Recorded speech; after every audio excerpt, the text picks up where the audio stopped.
Chers amis de la calligraphie et de l'enluminure, bonsoir, bienvenue sur cette chaîne qui s'occupe de création et d'inspiration. Et nous en sommes à l'étape 3 de la miniature que nous avions commencé. Je dis miniature car même si elle est en grand format, elle appartient à cette tradition des miniatures insérées dans les pages à cause de sa forme en quadrilobe. Donc, nous avions déjà vu comment dessiner cette forme, comment faire un fond en pointe de diamant qui donne un effet 3D, et nous en sommes à la peinture des 4 éléments. Donc, si vous voulez bien, nous commençons de suite. Lors de l'étape précédente, nous avions déjà évoqué le choix des couleurs. Pour cette création, j'ai fait très simple en utilisant les 2 rouges, les 2 jaunes et les 2 bleus qui sont dans ma palette. Donc les rouges sont déjà utilisés pour le fond.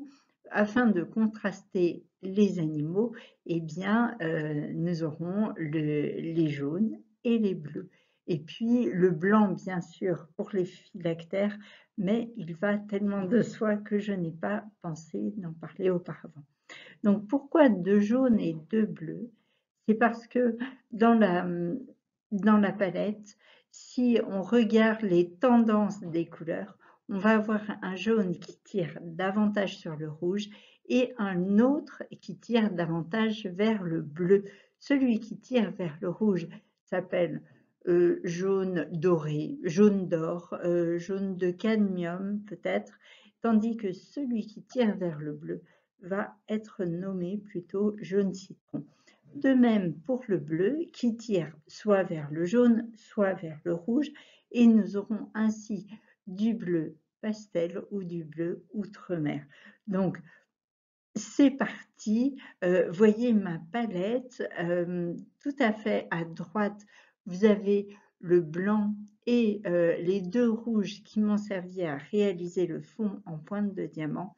Et puis, de l'autre côté, vous avez les premières gouttes ou noisettes de jaune et de bleu. Donc, j'ai choisi pour le loup le bleu le plus dur, pas celui qui sert à faire l'océan ou le ciel, pas le lapis lazuli, plutôt le bleu qui serait du pastel si on utilisait d'autres pigments. Vous remarquez aussi que ma palette contient de l'or, mais cette enluminure n'en a pas du tout, c'est juste un restant. Et puis aussi, vous avez vu peut-être que je peins en or un livre ou les illustrations d'un livre, Le Prophète de Khalil Gibran.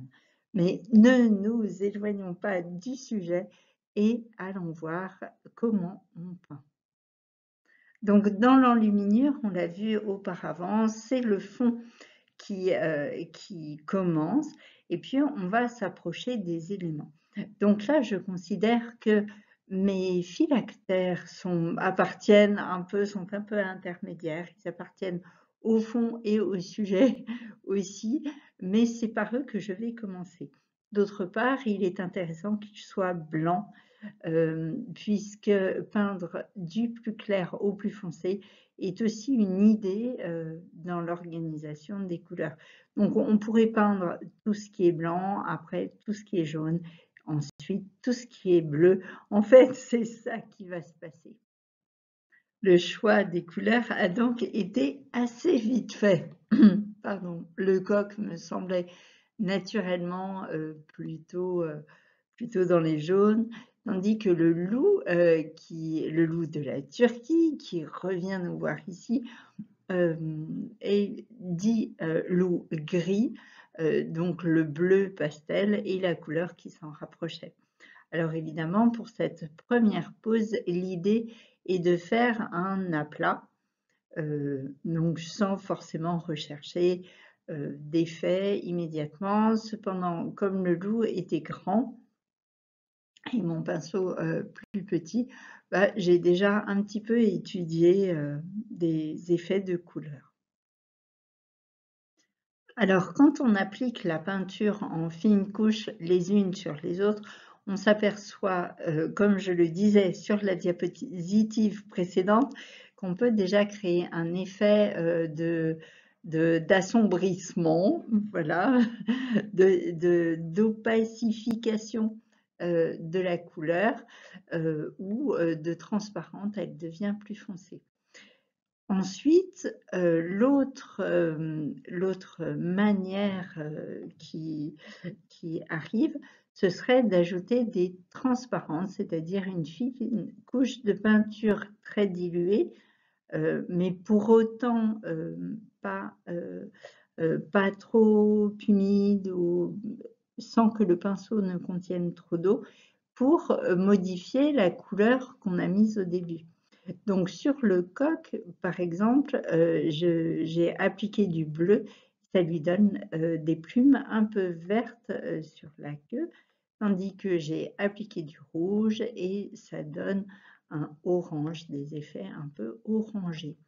Alors, le fait d'avoir fait un aplat au départ qui soit assez, assez important permet ensuite d'aller fondre cette couleur sans créer de coups de pinceau. Alors pour l'instant, durant la recherche, on voit encore les coups de pinceau. Donc le bleu sur le jaune donne un très beau vert. Le blanc sur le bleu permet d'éclaircir davantage la couleur si on a déjà appliqué une couleur foncée. Le bleu sur le blanc, c'est celui en fait du phylactère qui est tout en haut là-bas, où j'ai ombré. Et pourquoi est-ce que cet effet de transparence est meilleur qu'un mélange? C'est qu'il permet d'approcher la couleur petit à petit, si on n'en est pas sûr. Et puis, ou même si on en est sûr, c'est intéressant de voir cette couleur s'affermir au fur et à mesure. Et puis ensuite, dans les mélanges, on peut avoir, suivant les pigments, une certaine opacité qui se crée et qui empêche le regard de naviguer dans les couleurs. Enfin, je pense que vous pourriez essayer à votre tour soit de produire un vert en mélangeant le bleu et le jaune sur la palette et de l'appliquer, ou d'appliquer délicatement le bleu sur le jaune, bien sec évidemment. Il faut que la couche inférieure soit plus sèche.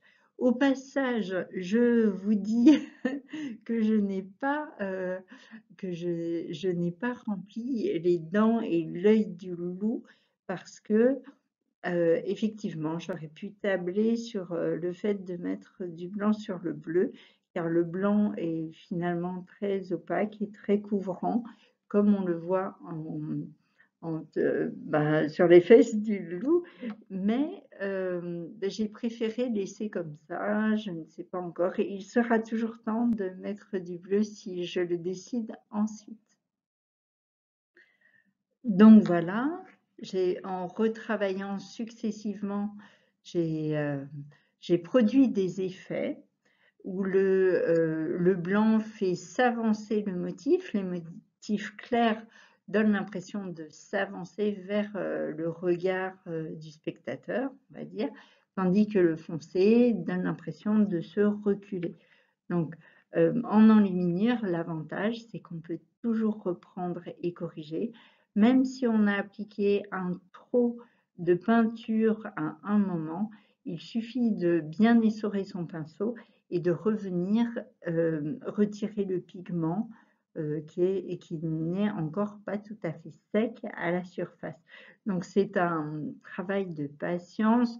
Je n'ai pas filmé tout le temps que j'ai pris à essayer de voir quelle partie serait plus intéressante à faire ressortir.